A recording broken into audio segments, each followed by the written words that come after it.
Welcome to the Genius Factory. Enjoy the video. You start by securing the trailer. Chock wheels and lift the axle, then place jack stands under the frame. Once supported, break the lug nuts and remove the wheel so you can access the hub. Next, pull the cotter pin and back off the castle nut or retainer. This frees the hub assembly. Make sure to note bearing orientation and any shims as you remove parts so reassembly will match the original alignment. Now you pull the hub off and slide the old bearings and seals out, inspecting each component closely. Once done, clean the hub and spindle with solvent and a rag, looking for pitting or grooves that require replacement. Install a new inner bearing packed with grease, then fit the inner seal and slide the hub back onto the spindle. Take your time. Proper cleaning and correct packing prevent premature failure and ensure the trailer runs cool and smooth.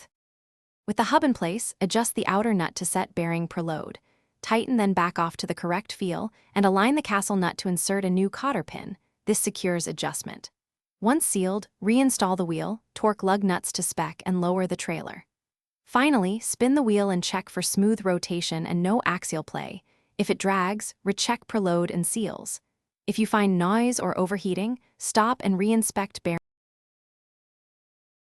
Thanks for watching. If you found this helpful, don't forget to like and subscribe.